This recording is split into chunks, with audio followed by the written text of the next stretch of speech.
பாரதி சீரியல்ல இப்போ ஒரு எக்ஸ்ட்ரானரியான எபிசோட் வந்திருக்குன்னே சொல்லலாம். மிஸ் பண்ணாம ஃபுல்லோடையும் கேளுங்க. விசிஎம் சுத்தமா போ மாட்டேங்குது. பார்க்குறலாம் லைக் பண்ணிட்டு பார்த்தீங்கன்னா, கொஞ்சம் பேச வந்து மோட்டிவேட்டா இருக்கும். ப்ளீஸ் சப்போர்ட் பண்ணுங்க ஃப்ரெண்ட்ஸ். ஆதிய பார்க்கலான்னு அவங்க ஃப்ரெண்டு சித்தார்த் வீட்டுக்கு வந்து வராங்க. சுதாகரும் மீனாவும் கேஷுவலாக உட்காந்து பேசிகிட்டு இருக்கிறப்ப, அப்பன்னு பார்த்து இது ஆதியோட வீடா அப்படின்னு சொல்லி கேட்குறாங்க. இருக்கட்டும், நீங்கள் யாருங்கிற மாதிரி சுதாகர் கேட்ட உடனே, நான் ஆதித்யாவோட ஃப்ரெண்டுங்கிற மாதிரி சொல்லி அறிமுகப்படுத்திக்கிட்டு இருக்காங்க. அப்பன்னு பார்த்து, டேய் மச்சான் எப்புட்றா இருக்கேங்கிற மாதிரி சித்தார்த்தை வந்து வரவேற்கிறாங்க. நம்ம ஆதி அப்பன்னு பார்த்து மாடியிலேருந்து மித்ரா இறங்கி வராங்க. யார் இவர் புதுசாக இருக்காருன்னு சொல்லி அறிமுகப்படுத்துகிறாங்க நம்ம ஆதி. இவர் என் ஃப்ரெண்டு அப்படின்னு சொல்லி பேர் சித்தார்த்து. பார்க்குறதுக்கு சிம்பிளாக இருக்கிற மாதிரி தெரியும். மிகப்பெரிய தொழிலதிபர். அதுவும் வெளிநாட்டில் ஏகப்பட்ட பிரான்ச்சஸ்லாம், அதுவும் இவ்வளோ குறுகிய வயசுலேயே அசத்துன்னு அசத்துனான். 100 பிரான்ச் கிட்ட வச்சுருக்காங்க. என்னது 100 பிரான்ச், அதுவும் வெளிநாட்டிலையா? நம்பவே முடியலையே அப்படின்னு சொல்லி அந்த இடத்துல யோசிக்கும் போது ஒரு கம்பெனி பேரை வந்து சொல்கிறாங்க. நம்ம சுதாகருக்கு தூக்கி வாரிப்பட்டுருது. என்னது அந்த கம்பெனியோட ஓனரா? ஆமாம், இவர் தான் அப்படின்னு சொல்லிட்டு இருக்கிறப்ப, வாங்க வாங்க வந்து உட்காருங்கிற மாதிரி சுதாகர் வந்து தடபடலாக வந்து மரியாதை வந்து கொடுக்குறாங்க. எங்கள் அப்பா அந்த பிஸ்னஸ்லாம் பார்த்துக்கிட்டு இருந்திருக்காங்க. அது கொஞ்சம் பிரான்ச்சாக இருந்துச்சு. நான் வந்த உடனே அதை டபுள் ஆக்கிட்டேன். அடுத்தது ட்ரிபிள் ஆக்குறது தான் என்னோட லட்சியமே அப்படின்னு சொல்லிட்டு இருக்காங்க. டேய், அதெல்லாம் நீ பொறுமையாக வந்து பண்ணிப்ப. மேரேஜ் கூடிய சீக்கிரம் பண்ணுறா. நான் மித்ரா வந்து கல்யாணம் பண்ணிக்க போகிறேன். நீயும் வந்து செட்டில் ஆனால் தானே நல்லா இருக்குங்கிற மாதிரி யோசிக்கிறப்ப, சுதாகரும் மீனாவும் வந்து சிரிக்கிறாங்க. அதில் என்ன தயக்கங்கிற மாதிரி கேட்கும்போது, மீனா நீ என்ன பண்ணுறனா, வந்திருக்கிறவங்களுக்கு எல்லாம் எடுத்துகிட்டு வான்னு சொல்லி மீனா வந்து கிச்சனுக்கு அனுப்பிச்சி வச்சு அவங்க எடுத்துகிட்டு வராங்க. அப்பன்னு பார்த்து காஃபியை வந்து குடிச்சு பார்த்துட்டு ரொம்பவே சூப்பராக இருக்குது அப்படின்னு சொல்லி சொல்லிகிட்டு இருக்காங்க. சரிங்க, அடுத்தது உங்கள் பிளான்லாம் என்ன? நான் ஆதியை பார்க்க தான் வந்திருக்கேன்னு நீங்கள் எல்லாரும் யோசிக்கலாம். ஆனால் நான் வந்திருக்கிறது சுதாகரையும் மீனாவும் பார்த்து பேசிட்டு போகலான்னு தான் வந்திருக்கேன்னு சொன்னோன்னே அவங்களுக்கே சர்ப்ரைஸ் ஆகிடுச்சு. நீங்கள் எங்ககிட்ட பேசுகிறதுக்கு என்ன இருக்குது அப்படின்னு சொல்லி கேட்கும்போது, ஒருவேளை பிஸ்னஸ் பார்ட்னராக ஆகணும்னு சொல்லுவாரா? எப்போ பார்த்தாலும் பிஸ்னஸ் ன்னு கேளுங்க. அபியை பிடிச்சிருக்குன்னு சொன்னாருன்னா கட்டி கொடுத்துருவோங்கிற மாதிரி சொல்லும்போது, கரெக்டாக அந்த இடத்துல எனக்கு அபியை ரொம்பவே பிடிச்சிருக்கு. காலேஜில் பார்த்தேன். கட்டினா அவளை தான் கட்டுவேங்கிற மாதிரி ஒத்த காலில் வந்து நிற்கிறாங்க. வந்திருக்கிற சித்தார்த்து அப்பன்னு பார்த்து நம்ம மீனா இருக்காங்களா, அவங்க யோசிக்கிறாங்க. இவ என்றானா எப்போ பார்த்தாலும் வந்து மனோன்னு சுற்றிக்கிட்டு இருக்கா. இப்படி ஒரு ஆஃபர் வந்து கிடச்சிருக்கு. நம்ம வீட்டு பொண்ணை நல்லபடியாக வந்து செட்டில் ஆக்கி விடணும் அப்படின்னு சொல்லி யோசிச்சுட்டு, எங்களுக்கு இது சம்மதங்கிற மாதிரி சொல்கிறாங்க. நம்ம மித்ராலேருந்து வீட்டில் இருக்கிற எல்லாரும் இதை கேட்ட உடனே ரொம்ப சந்தோஷப்படுறாங்க. நம்ம சித்தார்த்து எதுக்கும் பொண்ணுக்கிட்ட வந்து கேட்டுருங்களேன், அதான் நல்லதாக இருக்குங்கிற மாதிரி சொன்னோன்னே, நான் போய் பொண்ணை கூட்டிகிட்டு வந்துடுறேன்னு சொல்லிட்டு மாடிக்கு வேக வேகமாக போகிறாங்க. மித்ரா வந்து சொல்கிறாங்க, ஏய் உன்னை பொண்ணு பார்க்க வந்திருக்காங்க. என்ன பொண்ணு பார்க்க வந்திருக்காங்களா? என்ன சொல்கிற அப்படின்னு சொல்லி அபி வந்து கேட்ட உடனே, சித்தார்த்தான் பேர், பெரிய காஃபி ஷாப் வச்சுருக்காராம். ஏகப்பட்ட பிரான்ச்செல்லாம் வெளிநாட்டில் இருக்கா. நீ அவரை கல்யாணம் பண்ணிக்கிட்டா உன் வாழ்க்கை செட்டில் ஆகிடும் அப்படின்னு சொல்லும்போது, நான் கேட்டேனா என் மனசில் யார் இருக்காருன்னு உங்களுக்கு தெரியும்ல. நான் கட்டினா மனோவை தான் கட்டுவேன். தேவையில்லாமல் என்னை எங்கேயும் கோத்தலாம் விடாதீங்கிற மாதிரி சொன்னோன்னே, ஏய் என்னையும் நினச்சிட்டு இருக்க உன் மனசில், நீ இஷ்டத்துக்கு என்ன வேணான்னு பேசலாம். ஆனால் நம்ம நினச்சது எல்லாம் நடக்காதுமா.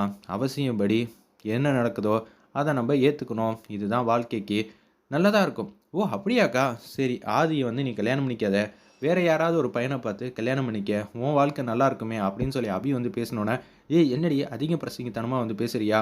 என்ன நினச்சிக்கிட்டு இருக்க? அப்படியெல்லாம் நீ முடிவு எடுக்கக்கூடாது. ஆமாம், என் வாழ்க்கையில் மட்டும் நீங்கள் எல்லோரும் முடிவு எடுப்பீங்க. ஆனால் உங்கள் விஷயத்தில் நான் வந்து முடிவு எடுக்கக்கூடாதா? எனக்கு சுத்தமாக வந்து பிடிக்கவே இல்லைங்கிற மாதிரி அந்த இடத்துல பேசும்போது, உன்னை யாரும் எதுவும் கேட்கல, ரெடி ஆகு அப்படின்னு சொல்லும்போது, மனோகிட்ட இது எல்லாத்தையும் ஃபோனில் வந்து பேசுகிறாங்க. என்னடா அது மனோ எடுக்கவே மாட்டேங்கிறாங்க அப்படின்னு சொன்னோன்னே, ஏய் வீட்டில் யாரோ சித்தார்த்துன்னு ஒருத்தர் வந்திருக்காராம். அவருக்கு தான் எனக்கு கல்யாணம் பண்ணி தரணும்னு சொல்கிறாங்க.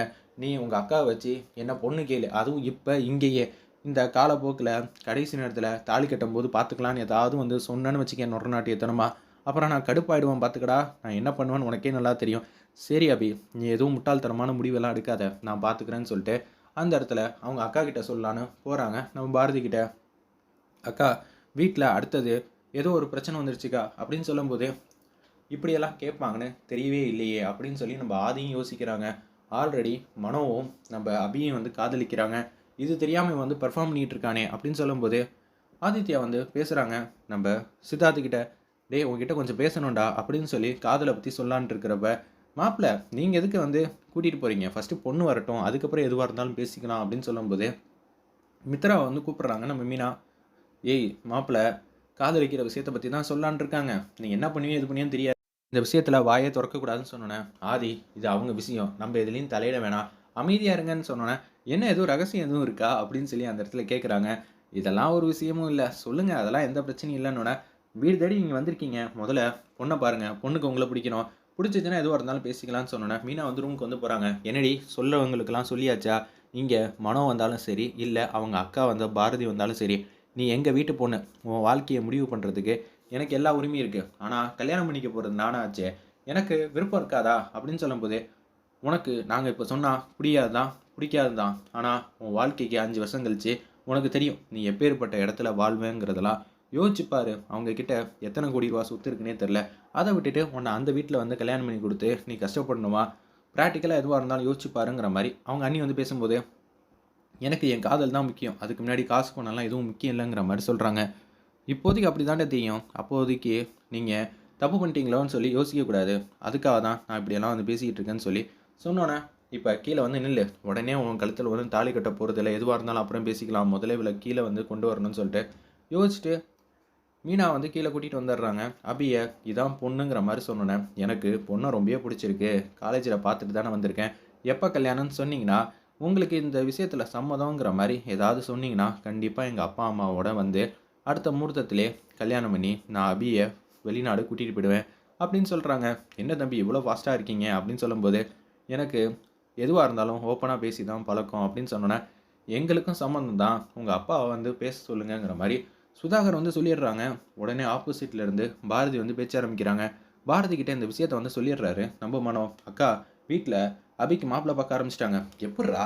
மாப்பிள்ளை பார்க்கணும்னா ஜாதகம் இது எல்லாம் வந்து கேட்பாங்களே! எதுவுமே இல்லாம டக்குனு எப்புட்றா மாப்பிள்ளை வீட்டுக்கு வந்திருக்காங்க? தெரியல அபிய எங்கேயோ பார்த்துருக்காங்களா? ரொம்பவே பிடிச்சு போச்சாம். அபி வேற என்ன வந்து கன்னா பின்னான்னு திட்டிக்கிட்டு இருக்கா. கடைசி நேரம் வரைக்கும்லாம் காத்துட்டு இருக்க முடியாதுண்ணே. அக்கா நீ தான்க்கா எனக்கு பதிலா வந்து பேசணும். சரிடா நான் பார்த்துக்கிறேங்கிற" மாரி சொன்னோனே, நம்ம பாரதி வந்து அவங்க முன்னாடி வந்து நிக்கிறாங்க. வேற லெவல்ல மாஸா இருந்துச்சுன்னே சொல்லலாம் அந்த சீன்லாம். "ஏங்க பாரதி வந்துட்டா. இப்போதைக்கு அவ பேசக்கூடாது. மாப்பிள்ளைய இங்கேருந்து சொல்லிறலாம்." அப்படின்னு சொல்லும்போது, வீட்டுக்கு வந்திருக்காரு முதலா. அப்படி இருக்கும்போது விருந்து சாப்பாடு சாப்பிட வச்சுட்டு தான் போனோம். அத விட்டுட்டு எடுத்த உடனே "நீங்க போங்க. அப்பா, அம்மாவோட வாங்கன்னு" சொன்னா, அது நல்லா இருக்காதே. அப்படின்னு பார்த்தீங்கன்னா, பாரதி ஏதாவது எடக்கு முடக்கா பேசிட்டாருன்னா, திருப்பியும் அவரு இங்க வரவே மாட்டாரு அப்படின்னு சொல்லும்போது, "சரி மாப்ள, வாங்க வெளியில போய் எதுவா இருந்தாலும் பேசிக்கலாம்ன்னு" சொல்லிட்டு, பாரதி வந்தோனே அவாய்ட் பண்ணிட்டு, அப்படியே வந்து வெளியில "இதான் நம்ம வீடுன்னு" சொல்லி சுத்தி காட்ட சொல்றாங்க. அந்த இடத்துல பொண்ணும் மாப்பிள்ளையும் தனியா வந்து பேசட்டும் எதுவா இருந்தாலும். பாரதி பேசும்போது தடுத்துடுறாங்க. "நீ போய் பேசுங்கிற" மாரி சொன்னோனே, மீனா வந்து கிளிப்பிள்ளைக்கு சொல்ற மாரி சொல்றாங்க. "எந்த விஷயத்தையும் எதையும் சொல்லிடாத. இது உன் வாழ்க்கை சம்மந்தப்பட்ட விஷயம். அண்ணனுக்காக இத கேளு. இல்லாட்டி அண்ணன் எப்படி வேணாலும் முடிவெடுப்பான்." இத சொன்னதுனால, நம்ப அபியால எதுவுமே பேச முடியல. சரி, இல்ல, ஆமா, மொட்டையா வந்து பேசி இந்த கல்யாணத்துக்கு சம்மதம்ங்கிற மாரி சொல்லிர்றாங்க. வேற வழியே இல்லாம எதுவும் சொல்லாம மௌனமா நிக்கிறாங்க.